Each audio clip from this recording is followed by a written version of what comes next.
18 ദിവസം മുട്ട മറിച്ച് വെക്കണം. അങ്ങനെ റൊട്ടേറ്റ് ചെയ്ത് വെക്കണം 3 നേരം. കാലത്ത് പിന്നെ ഉച്ചയ്ക്ക് വൈകിട്ട് അങ്ങനെ 3 നേരം റൊട്ടേറ്റ് ചെയ്ത് വെച്ചാൽ അതിന് കറക്റ്റായിട്ടുള്ള ആ ചൂടുകൾ കറക്റ്റായി കിട്ടും.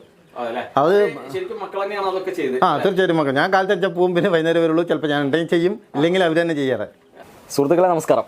ഓർഗാനിക് കേരളത്തിൻ്റെ പുതിയ വീഡിയോയിലേക്ക് എല്ലാവർക്കും സ്വാഗതം. ഇന്ന് നമ്മൾ കാണിക്കാൻ പോകുന്നതേ, നമ്മൾ കുറച്ച് കാലങ്ങൾക്ക് മുമ്പ് നമ്മുടെ സന്തോഷേട്ടൻ്റെ ഒരു ഇൻക്യുബേറ്ററിനെ പറ്റിയിട്ട് നമ്മളൊരു വീഡിയോ ചെയ്തിട്ടുണ്ടായിരുന്നു. നിങ്ങൾക്ക് എല്ലാവർക്കും അറിയായിരിക്കാം, പാലക്കാട് ജില്ലയിൽ ഈ നാടൻ കോഴി വളർത്തലിൽ വളരെ ഫേമസ് ആയി നിൽക്കുന്ന ഒരാളാണ് സന്തോഷേട്ടൻ. അദ്ദേഹത്തിൻ്റെ ഒരു ഇൻക്യുബേറ്ററിനെ പറ്റി നമ്മൾ മുന്നൊരു വീഡിയോ ഇട്ടിട്ടുണ്ട്. ഇന്ന് നമ്മൾ നിൽക്കുന്നത് വേറൊരു സന്തോഷേട്ടൻ്റെ വീട്ടിലാണ്. അപ്പോൾ ഈ സന്തോഷേട്ടനും ആ സന്തോഷേട്ടനും തമ്മിലൊരു ബന്ധമുണ്ട്. വേറൊന്നുമല്ല, നമ്മുടെ സന്തോഷേട്ടൻ്റെ ഇൻക്യുബേറ്റർ എൻ്റെ ഒരു റിസൾട്ട് കാണിക്കാനാണ് ഇന്നത്തെ ഒരു വീഡിയോ നമ്മൾ ചെയ്യുന്നത്. അത് വേറൊന്നുമല്ല, ഇത് സന്തോഷേട്ടനാണ്. പാലക്കാട് ജില്ലയിലെ കണ്ണമ്പ്രയിലാണ് സന്തോഷേട്ടൻ്റെ വീട്. ഇദ്ദേഹത്തിൻ്റെ വീട്ടിൽ നമ്മൾ 180ഓളം മുട്ട ഒരുമിച്ച് വിരിയിക്കാൻ പറ്റിയ ഇൻക്യുബേറ്റർ. അത് നമ്മളെ ആദ്യം നിങ്ങൾക്ക് വീഡിയോ തന്ന സന്തോഷേട്ടൻ്റെ അടുത്തുണ്ടായിരുന്ന ഇൻക്യുബേറ്ററാണ്. അദ്ദേഹം നിർമ്മിച്ച ഇൻക്യുബേറ്ററാണ്. ആ ഇൻക്യുബേറ്ററിൽ നമ്മളിവിടെ 140ഓളം മുട്ട വെച്ചിട്ട് 100% എന്ന് വേണമെങ്കിൽ പറയാം. നമുക്ക് അത്രയും റിസൾട്ട് കിട്ടിയിട്ടുള്ള ഒരു ഇൻക്യുബേറ്ററാണ് ഇപ്പോൾ ഈ സന്തോഷേട്ടൻ്റെ വീട്ടിൽ വിരിയിച്ചിട്ടുള്ളത്. കുഞ്ഞുങ്ങളെ വിരിയിച്ച് നമുക്ക് ഈ വീഡിയോയിലൂടെ കാണാം. അപ്പോൾ സന്തോഷേട്ടൻ കോഴിക്കുഞ്ഞുങ്ങളെ വിൽപ്പന ചെയ്യുന്ന ഒരാളാണ്. ഈ കോഴി കർഷകനാണ്, അതായത് നമ്മളെ കോഴികളെ വളർത്തി വിൽപ്പന ചെയ്യുന്ന ഒരു കർഷകനാണ്. അപ്പോൾ നമുക്ക് എങ്ങനെയാണ് ഇതിൻ്റെ ഒരു റിസൾട്ട്, ഈ 140ഓളം മുട്ട ഇത്രയും നല്ല രീതിയിൽ വിരിഞ്ഞിരിക്കുന്നത് എന്താണെന്നും അതിൻ്റെ ഒരു രസകരമായ കാര്യങ്ങളുമാണ് നമ്മൾ ഇന്നത്തെ വീഡിയോയിലൂടെ നിങ്ങളുമായിട്ട് ചർച്ച ചെയ്യുന്നത്. സന്തോഷേട്ടാ, ശരിക്കും കോഴി വളർത്താൻ തുടങ്ങിയിട്ട്, അല്ലെങ്കിൽ കോഴികളെ കുഞ്ഞുങ്ങളെ ഇങ്ങനെ വിരിയിച്ച് വിൽപ്പന നടത്താൻ തുടങ്ങിയിട്ട് എത്ര കാലമായി? ഇത് സ്റ്റാർട്ടിംഗ് ആണ്. നമ്മൾ സ്റ്റാർട്ടിംഗ് ആണ് അല്ലേ? അപ്പോൾ ആദ്യമായിട്ടാണ് നമ്മളൊരു ഇൻക്യുബേറ്റർ മേടിച്ചിട്ട് നമ്മൾ ഇത്രയും കോഴിക്കുഞ്ഞുങ്ങളെ വിരിയിക്കുന്നത് അല്ലേ? അപ്പോൾ എന്താണ് ഈ ഒരു മേഖലയിലേക്ക് വരാനുണ്ടായ ഒരു കാരണം എന്താണ്? ഒന്നുമില്ല, നമ്മുടെ സുഹൃത്ത് ഇൻക്യുബേറ്റർ ഉണ്ടാക്കുന്നുണ്ട്. അപ്പോൾ ഒരു ടെസ്റ്റിംഗ് നടത്താം, പരീക്ഷണ അടിസ്ഥാനത്തിൽ. കോഴി മാത്രമാണോ അത് വേറെ എന്തൊക്കെ ചെയ്യുന്നുണ്ട്? കൃഷിപരമായിട്ട് എന്തൊക്കെ നമ്മൾ ചെയ്യുന്നുണ്ട്? ഇല്ല, കോഴി മാത്രമേ ഉള്ളൂ ഇപ്പോൾ തൽക്കാലം. അത് ടെസ്റ്റിംഗ് ആണ്, കോഴി തന്നെ. അവൻ സുഹൃത്ത് ഇൻക്യുബേറ്റർ ഉണ്ടാക്കുന്നുണ്ട്. അപ്പോൾ ഞാനത് ഒന്ന് പരീക്ഷിച്ചിട്ട് ഉണ്ടെങ്കിൽ അതിനെ ഡെവലപ്പ് ചെയ്യാൻ ഉദ്ദേശിക്കുന്നത്. അതല്ലേ, ഇപ്പം നമ്മൾ ഈ ഇൻക്യുബേറ്റർ വാങ്ങിച്ചിട്ടേ ഇപ്പം നമ്മൾ കോഴികളോട് വിരിഞ്ഞാലോ, എന്താണ് ഒരു ഫ്യൂച്ചർ പരിപാടി? എന്താണ് നമ്മൾ ആ കുഞ്ഞുങ്ങൾ കൊടുക്കുക, അതല്ല ഇതിൽ തുടർന്ന് നിൽക്കുക. ഇപ്പം അതിലൊരു സാറ്റിസ്ഫൈഡ് ആണോ ഇപ്പോൾ ഈ വാങ്ങിയ? തീർച്ചയായും. നമ്മൾ കുട്ടികളെ, മക്കളാണ് അതിൻ്റെ ഫുൾ ഇൻചാർജ്. അതായത് ഈ വിരിയിപ്പിക്കാനുള്ള ഒരു 90% അവർ തന്നെയാണ് ചെയ്തുകൊണ്ടിരുന്നത്. നമുക്കിപ്പോ ഈ ഇൻക്യുബേറ്റർ എനിക്കത് റിസ്ക് ഇല്ല, എന്റെ വർക്ക് നടന്നുകൊണ്ടിരിക്കുന്നുണ്ട്. ഞാൻ കൊയ്ത്ത് മെഷീൻ്റെ പരിപാടിയാണ്. കൊയ്ത്ത് മെഷീൻ നടിയിൽ അപ്പൊ അതിന്റെ കൂടെ നമ്മൾ കോഴിയെ കൂടി കൊണ്ടുപോകാനുള്ള ഒരു ഉദ്ദേശത്തിലാണ് അല്ലേ? നമ്മള് എവിടുന്നാ ഇതിന്റെ മുട്ട എടുത്തത്? എവിടുന്നാ? അത് ഞാൻ വേറെ സുഹൃത്തുക്കളുടെ നിന്ന് പിന്നെ വിരിയിപ്പിക്കാനുള്ളത് ഒരു 3-4 കർഷകരിൽ നിന്ന് വാങ്ങിയാണ്. എല്ലാം നാടൻ കോഴി മുട്ടകൾ തന്നെ? നാടൻ കോഴി രണ്ടും ഉണ്ട്, മിക്സഡ് എല്ലാം ഉണ്ട്. മിക്സഡ് ഉണ്ട്. ഈ നമ്മള് ഏകദേശം എത്ര മുട്ട വെച്ചു? 140 ഒരു 140 അത് എല്ലാം വിരിഞ്ഞോ? ഒരു 135 ആ ലെവലും വിരിഞ്ഞിട്ടുണ്ട്. അത്രയും കുട്ടികളെ നമുക്ക് കിട്ടി. ശരിക്കും നമ്മുടെ ഇൻക്യുബേറ്ററിന് അത്ര റിസൾട്ട് ഉണ്ട്? ഫുൾ റിസൾട്ട് ഉണ്ട്. കാരണം റിസൾട്ട് ഉണ്ടെങ്കിൽ പൈസ കൊടുക്കുള്ളൂ പറഞ്ഞാൽ ഞാൻ അതേ വാങ്ങിയത്.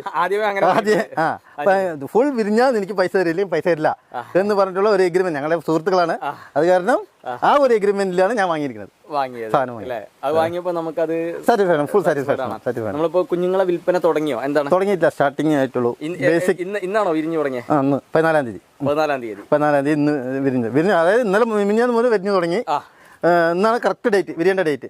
അപ്പോഴേക്ക് ഏകദേശം ഒരു 90% വിരിഞ്ഞു കഴിഞ്ഞു അല്ലേ? ഇനിയിപ്പോൾ അതിൽ നോക്കിയാൽ കുറച്ച് എന്തെങ്കിലും കാണും. അതല്ലേ, നമുക്ക് ഇപ്പോൾ ഇത് വിരിഞ്ഞു കഴിഞ്ഞതിന് ശേഷം ഇതിന്റെ ഒരു വിൽപ്പനയ്ക്കുള്ള തയ്യാറെടുപ്പും കാര്യങ്ങളൊക്കെ ആയോ? അതായത് നമ്മൾ ഒന്നും ആയിട്ടില്ല, ബേസിക്കലി ഒന്നും ആയിട്ടില്ല. ഇനി വേണ്ടവർക്ക് അത് അറേഞ്ച് ചെയ്ത് കൊടുക്കുക. എന്തായാലും നമ്മൾ ഇത് തുടർന്ന് കൊണ്ടുപോകാനുള്ള ഒരു വരുമാന മാർഗം ഉണ്ടെങ്കിൽ തുടർന്ന് കൊണ്ടുപോകല്ലോ. ഉറപ്പായിട്ട് തുടർന്ന്, തീർച്ചയായിട്ടും. അപ്പോൾ ഓക്കെ, നമ്മളൊരു വീഡിയോ കൂടി ചെല്ലുമ്പോൾ നിങ്ങൾക്ക് തീർച്ചയായിട്ടും ഈ കുഞ്ഞുങ്ങളെ ആവശ്യമുള്ളവർക്ക് നിങ്ങൾക്ക് ഞാൻ നമ്പർ കൊടുക്കാം. അപ്പോൾ എന്തായാലും അത് ആളുകൾ നിങ്ങളെ കോൺടാക്ട് ചെയ്യും. ഇതൊരു ഞാൻ പറയുന്നത് ഇതുപോലുള്ള കാർഷിക മേഖലയിലേക്ക് വരുന്ന ഒരാളുകൾക്കും നഷ്ടം അവസ്ഥയില്ല. അങ്ങനെ ശരിയായ രീതിയിൽ നമ്മൾ താല്പര്യത്തോടെ ചെയ്യുകയാണെങ്കിൽ. അപ്പോൾ നമുക്കൊരു കാര്യം ചെയ്യാം, സന്തോഷേട്ടൻ്റെ ഈ കോഴിക്കുഞ്ഞുങ്ങൾ വിരിഞ്ഞതൊന്ന് കാണാം. എന്തൊക്കെയാണ് അതിൻ്റെ ബാക്കി, ആ ഇൻക്യുബേറ്ററും അത് വിരിഞ്ഞൊന്ന് കാണാം. ഓക്കെ, ആയിക്കോട്ടെ. ഇവരാവുമ്പോൾ ഇതൊക്കെ ചെയ്തിട്ടുണ്ടായിരിക്കും അല്ലേ? മക്കളാണ് ഇതിന്റെ ഒരു എന്താ പറയാ എല്ലാ കാര്യങ്ങളും. മുട്ട മറിച്ച് വെക്കല് അതിൻ്റെതായ ഇതൊക്കെ ചെയ്തത് മക്കളാണ്. ചൂടിനനുസരിച്ച് അതായത് കാലത്ത് ഉച്ചയ്ക്ക് വൈകിട്ട് 3 നേരം ഇതിനെ മറിച്ച് വെക്കണം മുട്ട. എന്നാലേ അതിന്റെ കറക്റ്റ് ആ ഒരു ഇത് കിട്ടുള്ളൂ. ഓ, ശരി. അങ്ങനെ നമ്മള് ഇതിപ്പോ എത്ര ദിവസം വെച്ചു സന്തോഷേട്ടാ? 21 ദിവസം. 21 ദിവസം ആയിട്ടില്ല. ഈ 14 ഇന്നൊക്കെയാണ് 21 ദിവസം. 21 ദിവസം ആവുകയാണ് കറക്റ്റ്. ഒരു 18 ദിവസം മുട്ട മറിച്ച് വെക്കണം. അങ്ങനെ റൊട്ടേറ്റ് ചെയ്ത് വെക്കണം 3 നേരം. കാലത്ത് പിന്നെ ഉച്ചയ്ക്ക് വൈകിട്ട് അങ്ങനെ 3 നേരം റൊട്ടേറ്റ് ചെയ്ത് വെച്ചാൽ അതിന് കറക്റ്റായിട്ടുള്ള ആ ചൂടുകൾ കറക്റ്റായി കിട്ടും. അത് തീർച്ചയായിട്ടും മക്കൾ. ഞാൻ കാലത്ത് അടിച്ചാൽ പോവും, പിന്നെ വൈകുന്നേരം വരുള്ളൂ. ചിലപ്പോൾ ഞാൻ എന്തെങ്കിലും ചെയ്യും, ഇല്ലെങ്കിൽ അവർ തന്നെ ചെയ്യാറ്.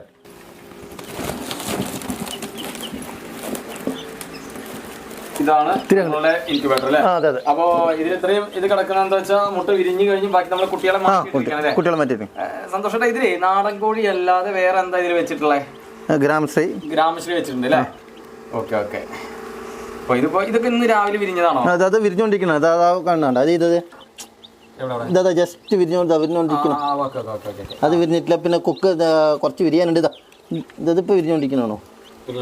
ഇതാണല്ലേ പുറത്ത് വരുന്നു. മുട്ടീന്ന് പുറത്ത് വരുന്ന ഒരു ഇതാണ്. ഇത് ആൾറെഡി മുട്ടീന്ന് പുറത്ത് വന്നിട്ടില്ല. ഇത് വന്നിട്ടില്ല. ഇതാണ്ടോ കൊക്ക് വന്ന് പുറത്ത് വരുന്നു. ഇത് നമ്മൾ വെച്ചു. ഈ ഇൻക്യുബേറ്റർ എന്ന് പറഞ്ഞാൽ അത്രയും അല്ല, നല്ല വിജയമായിട്ടുള്ളൊരു ഇതാണ്.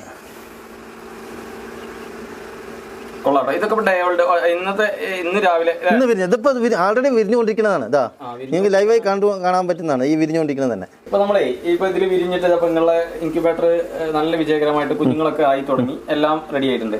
ഞാൻ ചോദിക്കുന്നത്, ഇപ്പൊ ഈ ഡേവോൾഡ് കുഞ്ഞിനെ എത്ര രൂപ റേറ്റിൽ നിങ്ങൾക്ക് കൊടുക്കാൻ പറ്റും? ഇപ്പൊ ഒരു കർഷകൻ നിങ്ങളെ വിളിക്കുകയാണ് എന്നുണ്ടെങ്കിൽ ഒരു 50 രൂപ ഇപ്പൊ കൊടുക്കാം അല്ലെ?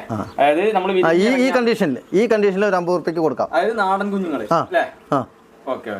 നാടൻ കുഞ്ഞുങ്ങൾക്ക് 50 രൂപ കൊടുക്കാം അല്ലെ? അത് കഴിഞ്ഞാൽ എങ്ങനെയാണ് ഇതിന്റെ വില കണക്കാക്കുന്നത്, നിശ്ചയിക്കുന്നത് എങ്ങനെയാണ്? ഒരു ദിവസം 2 രൂപ വെച്ചിട്ട് കൂട്ടുന്ന പോലെ അങ്ങനെയാണ് അല്ലേ? അതായത് നമ്മള് മറ്റേ ഇതുണ്ടല്ലോ തീറ്റ ചെലവ് മറ്റുള്ളത് പിന്നെ വേറെ സെറ്റ് ചെയ്തിട്ടുണ്ട്. വേറെ റൂം സെറ്റ് ചെയ്തിട്ടുണ്ട്. അപ്പൊ അതിലാക്കിയിട്ട് അതിനെന്തായാലും കോഴിനെ വളർത്തിയിട്ട് ഇതാണല്ലോ. അപ്പൊ ഒരു ദിവസം 2 രൂപ വെച്ചിട്ടുള്ള ഒരു ദിവസം 2 രൂപ വെച്ചിട്ട് ഓരോ ദിവസത്തിനനുസരിച്ചിട്ട്. ഓക്കെ. നല്ലൊരു വിജയകരമായ പരിപാടിയാണല്ലേ സന്തോഷേട്ടാ? കാരണം എന്താ വെച്ചാൽ നമുക്ക് അവിടെ ഇരിക്കാൻ വരുന്ന കോഴി ഒന്നും വേണ്ട. അതായത് കറക്റ്റ് നമ്മൾ ചൂടും കാര്യങ്ങളൊക്കെ കറക്റ്റ് കൊടുക്കുകയാണെങ്കിൽ കറക്റ്റ് ആയിട്ടുള്ളൊരു റിസൾട്ടാണ് ഇപ്പൊ എനിക്ക് കിട്ടിയിരിക്കുന്നത്. നല്ല റിസൾട്ടാണ് കേട്ടോ ഇതില്ലേ. ഇതപ്പൊ ഈ കുട്ടി വിരിയുന്ന ഒരു സാധനം ലൈവായിട്ട് വിരിഞ്ഞുകൊണ്ടിരിക്കുകയാണ്. ലൈവായിട്ട് വിരിയാണ്. ഓക്കെ. അപ്പൊ നമ്മളിത് കയ്യായിട്ട് ഇങ്ങനെ പിടിച്ചാലോ ഒന്നും സംഭവിക്കില്ല. അതാ ലൈവായിട്ട് വിരിഞ്ഞുകൊണ്ടിരിക്കണം. അതല്ലേ ലൈവായിട്ട് അടിപൊളി. അത് കാര്യമാണ് എനിക്ക് കൂടുതൽ ഇൻട്രസ്റ്റ് ഇതില്. കുറച്ച് ആ ഒരു എന്താ പറയാ, നമ്മളിതൊന്നും കാണാറില്ലല്ലോ. കോഴിന്റെ അടിയിൽ ഇരിക്കുമ്പോൾ ഒന്നും കാണാറില്ല. സാധാ വളി വന്നു. സന്തോഷേട്ടാ, ഇപ്പൊ നമ്മള് നിങ്ങളുടെ കുഞ്ഞുങ്ങളെ ഇൻക്യുബേറ്ററിൽ ബാക്കി കൂടി വിരിയാനുള്ള കുഞ്ഞുങ്ങളെ, അല്ലെങ്കിൽ കുറച്ച് വിരിഞ്ഞ കുഞ്ഞുങ്ങളെ നമ്മൾ കണ്ടു. ഇനി നമുക്ക് 2 ദിവസമായിട്ട് വിരിഞ്ഞ കുഞ്ഞുങ്ങളുണ്ടല്ലോ. അതെ. അപ്പൊ അതിനെ ഇവിടെ എന്താ ചെയ്തിരിക്കുന്നത്? അത് ഞാൻ സെപ്പറേറ്റ് റൂമില് സെറ്റ് ചെയ്തിട്ടുണ്ട്. അങ്ങനെ കറക്റ്റായിട്ട് ഒരു ഇത് കാക്കി സെറ്റ് ചെയ്ത് വെച്ചിട്ടുണ്ട്. അത് നമുക്ക് കാണാം. ശരിക്കും അങ്ങനെ ബ്രൂഡ് സെറ്റ് ചെയ്യാനേ എന്തൊക്കെയാണ് നമ്മൾ ചെയ്യേണ്ട കാര്യങ്ങൾ? എന്തൊക്കെയാണ് ചെയ്യാ പറഞ്ഞാൽ പിന്നെ ബൾബ് ഇട്ട് കൊടുത്ത് പിന്നെ സെറ്റ് ചെയ്യുക, അത്ര തന്നെ. അതായത് അമ്മയില്ലാത്ത കോഴിക്ക് പിന്നെ അതിൻ്റെതായ ചൂടും തണുപ്പും കൊടുക്കുക എന്നുള്ളതാണ് അതിന്റെ ഒരു ഉദ്ദേശം. നമുക്ക് കാണാം, വ്യക്തമാവുമല്ലോ. ഓ ആയിക്കോട്ടെ. സന്തോഷേട്ടാ, ഇത് ഇതാണല്ലോ നമ്മളെ ബ്രൂഡ് സെറ്റ് ചെയ്തിട്ടുണ്ട്. നമ്മളെ കുഞ്ഞുങ്ങളെല്ലാവരും വിരിഞ്ഞവരെല്ലാവരെയും ഇങ്ങോട്ട് മാറ്റിയിട്ടുണ്ട്. ഇതിപ്പോ നമുക്ക് എത്ര 2 ദിവസമായോ 3 ദിവസമായോ?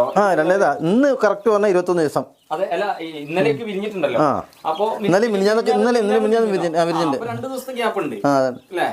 ഇവിടെ ഇപ്പൊ നമ്മളേ ഇവർക്ക് ചൂട് 2 ബൾബ് ഇട്ട് കൊടുത്തിട്ടുണ്ട്. ഓക്കെ. ബൾബും തീറ്റ ഇട്ട് കൊടുത്തിട്ടുണ്ട്. തീറ്റ സ്റ്റാർട്ട് ചെയ്തിട്ടുണ്ട് അല്ലേ? തീറ്റ സ്റ്റാർട്ട് ചെയ്തത് വെള്ളം വെച്ചിട്ട്. സ്റ്റാർട്ടർ അപ്പളേ ഇവര് എത്ര സമയം കൊണ്ട് സ്റ്റാർട്ടർ ഒക്കെ എടുത്തു തുടങ്ങും? അത് ഒരു സമയത്തേക്ക് എടുത്ത് തുടങ്ങും. ഞങ്ങൾ നോക്കുമ്പോ തീറ്റിട്ട് കൊടുക്കുമ്പോ അത് തിന്നുന്നുണ്ട്. അതെ, കഴിക്കുന്നുണ്ട്. അതെ, ഇപ്പൊ നമുക്ക് ചോദിക്കാനുള്ളത് ഇതില് ഇപ്പൊ ഈ 2 ദിവസമായല്ലോ, ഇതിപ്പോ നമുക്ക് ഈ 2 രൂപ നേരത്തെ പറഞ്ഞ ഒരു 2 രൂപയൊക്കെ കൂടി വരുന്ന കുഞ്ഞുങ്ങളാണ് ഓരോ ദിവസം കഴിയും തോറും. സത്യം പറഞ്ഞാലേ നമ്മൾ ഇൻക്യുബേറ്ററിൽ വിരിയിച്ചാലും ശരി, അമ്മ ഇല്ലാത്ത പ്രശ്നമില്ല, ആക്റ്റീവായിട്ട് കുട്ടികൾ നിൽക്കുന്നില്ല. ശ്രദ്ധിച്ച് നോക്കിയിട്ട് പറഞ്ഞാൽ അത് കറക്റ്റ് ആയിട്ട് ഒരു ഇത് കിട്ടും. അപ്പോൾ നമ്മളെ സന്തോഷേട്ടൻ കൂടി വന്നിട്ടുണ്ട്. നമുക്ക് ഇൻക്യുബേറ്റർ മുന്നേ പരിചയപ്പെടുത്തി തന്ന സന്തോഷേട്ടൻ, അദ്ദേഹത്തിന്റെ കയ്യിൽ നിന്നാണ് ഈ ഇൻക്യുബേറ്റർ വാങ്ങിയിരുന്നത്. സന്തോഷേട്ടാ, അപ്പോൾ നിങ്ങളുടെ ഇൻക്യുബേറ്റർ വലിയൊരു വിജയമാണ് നമ്മളിവിടെ കണ്ടത്. എന്താണ് സന്തോഷേട്ടാ ഇതിന്റെ ബാക്കിലുള്ള ഒരു കാര്യങ്ങളെ? ഇവിടെ നമ്മളെ സന്തോഷേട്ടന് ഇത്രയും വലിയൊരു ഇത് ഉണ്ടാക്കിയ ഒരുപാട് സപ്പോർട്ടൊക്കെ ചെയ്തു എന്ന് പറഞ്ഞു. എന്തൊക്കെയാണ് ഇവിടെ ചെയ്തു കൊടുത്തിട്ടുണ്ടായിരുന്നത്? ആൾ എൻ്റെ കൂട്ടുകാരൻ കൂടിയാണ്. അപ്പോൾ എന്തായാലും ആളൊരു നമ്മളൊരു ഫാം പോലെ ഒരു രൂപീകരിക്കാനുള്ള സെറ്റപ്പാണ്. നമ്മൾ കുറേ ദിവസമായിട്ട് ആളെ ശ്രമിച്ചുകൊണ്ടിരിക്കുകയായിരുന്നു. പിന്നെ അങ്ങനെ പതുക്കെ ആ ഒരു ഇൻക്യുബേറ്റർ ഞാൻ ഫ്രീ ആയിട്ട് കൊടുത്തു ആൾക്ക്. ഞാൻ പറഞ്ഞത് വിരിഞ്ഞിട്ട് കാഴ്ച തന്നാൽ മതി എന്ന് പറഞ്ഞ് ഞാൻ ആൾക്ക് ഇൻക്യുബേറ്ററും കൈ കൊടുത്ത് കുറച്ച് മുട്ടയും ഞാൻ കളക്ട് ചെയ്ത് കൊടുത്തു. കുറച്ച് മുട്ടയും കളക്ട് ചെയ്തു ഒരു 2-3 സ്ഥലത്തുനിന്ന് മുട്ടയും വാങ്ങി കളക്ട് ചെയ്ത് കൊടുത്ത് ആളെ വിരിയിപ്പിച്ച് ഇപ്പോൾ അതിനാണ് ഞാൻ നിങ്ങളോട് 17-ാം തീയതി എൻ്റെ ഒരു ഇൻക്യുബേറ്റർ വെച്ചിട്ടുണ്ട്. രതീഷുമായിട്ടും കൂടെ വരാൻ പറഞ്ഞത്. ഞാൻ ചോദിക്കട്ടെ സന്തോഷേട്ടാ, നമ്മളിപ്പോൾ സന്തോഷേട്ടൻ്റെ അടുത്ത് കേരളത്തിലെ ഒരുവിധ സ്ഥലങ്ങളിലൊക്കെ പോയിട്ടുണ്ട്, ഇൻക്യുബേറ്റർ കൊണ്ടുപോയിട്ടുണ്ട്. ഇപ്പൊ എനിക്കിവിടെ വന്നപ്പോഴേ ഇതൊരു വലിയ വിജയം തന്നെയാണ്. കാരണം വളരെ കുറഞ്ഞ രീതിയിൽ ഇതിന്റെ മുട്ട നഷ്ടപ്പെട്ടുള്ളൂ, ബാക്കിയെല്ലാം വിരിഞ്ഞിട്ടുണ്ട്. അപ്പൊ എൻ്റെ ഇത് കൊണ്ടുപോയ ആള് ഏകദേശം ഒരു 160 മുട്ടയൊക്കെ വെച്ചിട്ട് 4 മുട്ടയൊക്കെ നമ്മൾ പോയിട്ടുള്ളൂ. അത്രയും നല്ല വിജയം നമ്മൾ പല ഭാഗത്തും ഉണ്ട്. കൊണ്ടുപോയവർക്ക് നല്ല റിസൾട്ട് പോകണം. എനിക്ക് അവർക്ക് പല ആളുകൾ വിളിച്ച് ഓർഡർ തരാറുണ്ട്. ഇതിൽ 135 മുട്ട വിരിയാന്ന് പറഞ്ഞാലേ ഒരു ചെറിയ കാര്യം. 140 വെച്ചിട്ടാണ് ഇനി വിരിയാനുണ്ട്. 2-3 മുട്ടയെ പ്രശ്നമുള്ളൂ, ബാക്കി കൊത്തുകൊണ്ടുണ്ട്, കൊത്തുകൊണ്ടുണ്ട്. അപ്പോൾ അതിന്റെ വേറെ കാര്യം വെച്ച് കഴിഞ്ഞാൽ ഇത് വിരിയാൻ കാര്യം വെച്ച് കഴിഞ്ഞാൽ നമ്മൾ ആ ബോക്സിന്റെ ആ വലിപ്പത്തിനനുസരിച്ച് നമുക്ക് ഹ്യൂമിഡിറ്റിയിലും കൂടി കട്ടയക്കണം. നമ്മൾ എന്തെങ്കിലും ഇൻക്യുബേറ്റർ വാങ്ങിയിട്ട് എന്തെങ്കിലും അങ്ങനെ വെച്ചിട്ട് കാര്യമില്ല. അപ്പോൾ നമുക്കതിന്റെ ചൂട് അത് വിരിയുന്ന ഹ്യൂമിഡിറ്റി, അതായത് നമുക്കൊരു 18 ദിവസം വരയ്ക്ക് ഈ 65 ഡിഗ്രി ഹ്യൂമിഡിറ്റിയിൽ വേണം നമുക്ക് കിട്ടാൻ. അപ്പോൾ ഈ 18 ദിവസം കഴിഞ്ഞാൽ ഈ ഹാച്ചിങ് ടൈമാണ്. ഇനി 18 ദിവസം കഴിഞ്ഞാൽ അപ്പോൾ നമുക്ക് ചെയ്യേണ്ടത്, നമുക്ക് കിട്ടേണ്ടത് എന്താ വെച്ച് കഴിഞ്ഞാൽ ആ 18 ദിവസം കഴിഞ്ഞാൽ 85 ഡിഗ്രി വരെ 90 ഡിഗ്രിൻ്റെ അടുത്ത് വരെ നമുക്ക് ഹ്യൂമിഡിറ്റിയിൽ കിട്ടണം. അപ്പോൾ അതിന് വെള്ളം അതിനനുസരിച്ച് വെച്ച് കൊടുക്കണം. അപ്പോൾ എൻ്റെ ഇൻക്യുബേറ്ററിൻ്റെ വലിപ്പം എനിക്കറിയുന്നതുകൊണ്ട് ഈ ഇത്രയും വട്ടമുള്ള പാത്രം വെച്ച് കൊടുത്തു കഴിഞ്ഞാൽ ഇന്ന രീതിയിൽ ഹാച്ചിങ് കിട്ടുന്ന കാര്യം നമുക്കറിയാം. ഇതിന് ഞാൻ ഒരു കാര്യം ചോദിച്ചോട്ടെ സന്തോഷേട്ടാ, നമ്മൾ ഈ ഇൻക്യുബേറ്റർ കൊണ്ടുപോയ ഒരുപാട് ആളുകൾക്ക് ഇപ്പൊ തുടക്കത്തിലൊക്കെ നമ്മൾ കൊണ്ടുപോകാണല്ലോ, അപ്പോൾ ഒരുപാട് ആളുകൾക്ക് ഒരുപാട് സംശയങ്ങൾ ഉണ്ടാവും. ഈ വിരിഞ്ഞു കഴിഞ്ഞാൽ ഈ കുഞ്ഞുങ്ങളെ നമ്മൾ എങ്ങനെയാണ് പരിചരിക്കേണ്ടത്? വിരിഞ്ഞു കഴിഞ്ഞാൽ നമുക്ക് നല്ലപോലെ കുട്ടികൾക്ക് ചൂടാണ് മെയിനായിട്ട് കൊടുക്കേണ്ടത്. നമുക്ക് തള്ളയിലെ കുഞ്ഞുങ്ങളാണ്, അവർക്ക് ചൂട് മെയിനായിട്ട് കൊടുക്കും വേണം. അതേപോലെ കുടിവെള്ളം പരമാവധി തിളപ്പിച്ച വെള്ളം കൊടുക്കുന്നത് കുറച്ചും കൂടി നന്നായിരിക്കും. അതുപോലെ പച്ചമഞ്ഞൾ ഒന്ന് കുത്തിച്ചതച്ചിട്ട് കൊടുക്കുക. പിന്നെ അതേപോലെ ഇനി ഫുള്ളായിട്ട് കിട്ടുകയെന്നുണ്ടെങ്കിൽ ഈ കുഞ്ഞുങ്ങൾ അധികം ചാവാതെ കിട്ടുന്നുണ്ടെങ്കിൽ നമ്മൾ ഈ പച്ചമരുന്ന് വീട്ടിലെ കഷായം ഒരു കഷായമൊക്കെ ഉണ്ട്. അതായത് ഈ വേപ്പിൻ്റെ ഇല, പച്ചമഞ്ഞൾ, അതേപോലെ തുളസിൻ്റെ ഇല, കുരുമുളക്, ചുക്ക്, അങ്ങനെയൊക്കെ ഒരു കഷായം ഉണ്ട് ഈ കോഴികൾക്ക് കൊടുക്കുന്ന കഷായം. അത് നമ്മൾ നല്ല കടുപ്പത്തുണ്ടാക്കിയിട്ട് ഓരോ സ്പൂണ് 1 ലിറ്റർ വെള്ളത്തിൽ ആഡ് ചെയ്ത് കൊടുക്കുക. വീട്ടുകൾക്ക് ഒരൊറ്റ അസുഖം ഉണ്ടാവില്ല, ഒരു അസുഖം വരില്ല. സുഹൃത്തുക്കളെ, നമ്മൾ ഇത്രയും ഡീറ്റെയിൽ ആയിട്ട് ഇത് പറയാൻ കാരണം വേറെ ഒന്നുമല്ല. സന്തോഷേട്ടൻ്റെ ഒരു വീഡിയോ നമ്മൾ മുന്നേ ചെയ്തിട്ടുണ്ടായിരുന്നു. അപ്പോൾ സന്തോഷേട്ടൻ അതിൽ ആ വീഡിയോ വലിയൊരു ഉപകാരമായി സന്തോഷേട്ടന് തോന്നിയത് കൊണ്ടാണ് അദ്ദേഹം വീണ്ടും ഓർഗാനിക് കേരളത്തെ വിളിച്ചത്. അപ്പോൾ ഞാൻ വീണ്ടും വന്നു, അദ്ദേഹത്തിൻ്റെ സുഹൃത്തിനെ കണ്ടു. സുഹൃത്തിൻ്റെ അടുത്ത് നമ്മൾ വന്ന് നോക്കിയപ്പോൾ നിങ്ങൾ തന്നെ കണ്ടല്ലോ, അദ്ദേഹത്തിൻ്റെ ഇൻക്യുബേറ്റർ ഒരു 100-ൽ 101% വിജയമാണ്. അത് കേരളത്തിലെ കോഴി കർഷകർക്ക് ഒരുപാട് ഉപകാരമാവുകയും ചെയ്തിട്ടുണ്ട്. ഒരുപാട് ആളുകളുടെ കയ്യിൽ എത്തിയിട്ടുണ്ട് ഇൻക്യുബേറ്റർ. അപ്പോൾ തീർച്ചയായിട്ടും നിങ്ങളും ആവശ്യമുള്ളപ്പോൾ നേരിട്ടിട്ട് സന്തോഷേട്ടനെ വിളിക്കാം. ഞാൻ 2 ആളെ നമ്പറും കൊടുക്കുന്നുണ്ട് സന്തോഷേട്ടൻ്റെ. പിന്നെ നമ്മൾ ഇൻക്യുബേറ്റർ ഉണ്ടാക്കിയ സന്തോഷേട്ടൻ്റെ നമ്പർ നമ്മൾ ആദ്യത്തെ വീഡിയോയിലുണ്ട്. അപ്പോൾ എന്തായാലും നമ്മൾ വീഡിയോയുടെ പല ഭാഗങ്ങളിലായിട്ട് 2 ആളെ നമ്പറും കൊടുക്കുന്നുണ്ട്. കോഴിയുടെ കുഞ്ഞുങ്ങളെ ഈ സന്തോഷേട്ടൻ വിൽപ്പന സ്റ്റാർട്ട് ചെയ്തിട്ടുണ്ട്. അതോടൊപ്പം തന്നെ ഇൻക്യുബേറ്റർ നമ്മുടെ ഈ സന്തോഷേട്ടൻ്റെ കയ്യിലുണ്ട്.